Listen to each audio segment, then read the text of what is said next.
Developing now, we first told you about this story yesterday. A Somali soccer referee who was set to make history at the World Cup. Well, he is now back home this morning after being denied entry into the United States. Josh Sanders live at the Pulse desk following this story with a new video of what happened when that referee returned home. Josh, good morning.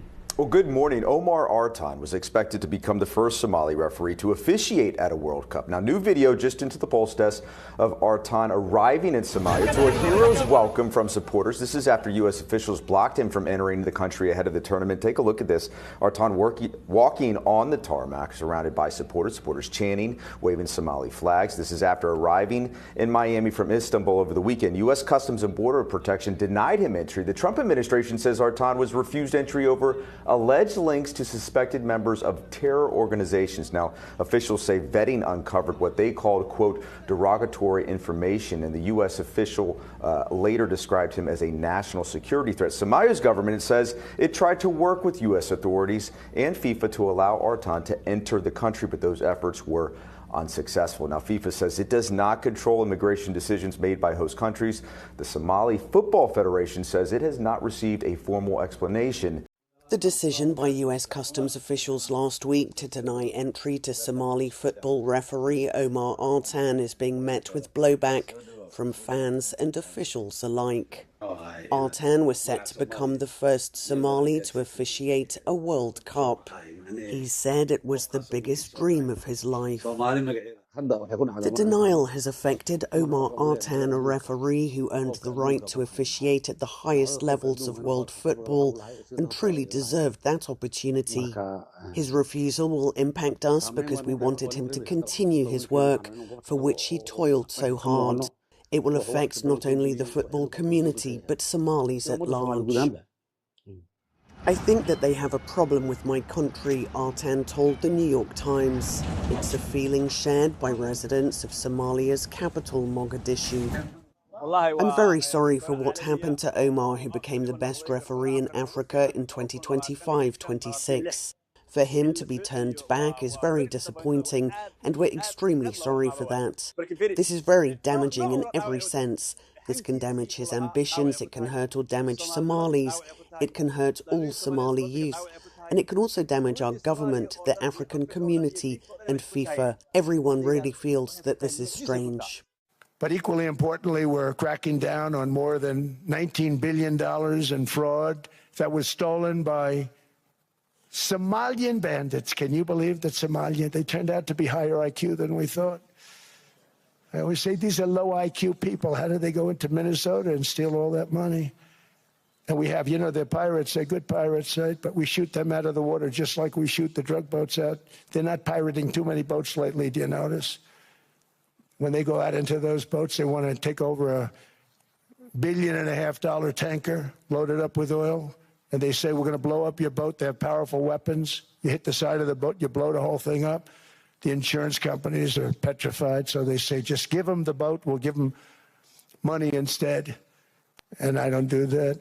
We blow them right the hell out of the water. We see them going out, we blow them out of the water. We don't have any pirates so much anymore. If we do, they won't be there long. We've cut down with the hitting of the boats that are loaded up with drugs, including submarines. Can you believe they actually buy small, they call mini subs, very fast. They're meant for drugs. We've knocked out 2 of them. The Democrats say they were fishing. You have ruined somebody's fishing weekend. I would say a submarine is not a fishing boat. You don't fish. But we've knocked down drugs by water, the oceans, the sea, by 97.2%. Think of that. And I actually say, who the hell are the 3%? Because I would not want to be piloting one of those boats. We knocked them down, and now we're going to start on land. We're going to knock it all out. The land is the easy part. What we did on sea is incredible, and that's our great military. The situation in Minnesota reminds us that the West cannot mass import foreign cultures, which have failed to ever build a successful society of their own. I mean, we're taking people from Somalia, and Somalia is a failed, it's not a nation. Got no government, got no police, got no military, got no nothing. And then we have this fake congressperson who they just reported is worth $30 million. You believe this? Ilan Omar, talking about the Constitution that provides me. She comes from a country that's not a country, and she's telling us how to run America. Not going to get away with it much longer, let me tell you.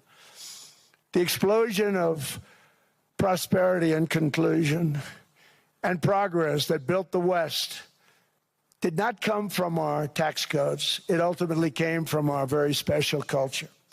This is the precious inheritance that America and Europe have in common. We share it. We share it, but we have to keep it strong. We have to become stronger, more successful, and more prosperous than ever. We have to defend that culture and rediscover the spirit that lifted the West from the depths of the Dark Ages. Black soldiers, black ones, I love them. So here's your president. I'm in Washington. My black soldiers, can you believe it? I got black soldiers. They're some of the greatest people I've ever met in my life.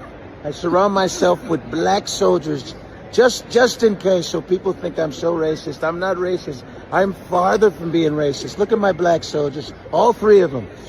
Out of the thousands of white soldiers I have, I found 3 black ones. Isn't that great? 3 of them. Isn't that beautiful? I mean, I should get like the Jackson 5. I only got 3 of them. They're great. Look at them. I got a short one. Look at that one. I got a medium. I got a bigger one. They're all great. Protecting D.C., we have to protect them. And I guarantee you I'm going to hire more black soldiers very soon. Very soon. You guys are great. Hey, thank you for your service. I should be cleaning my floors, but it's okay. Everything is just fine. This is great. U.S. Army. Black soldiers, black ones. I love them.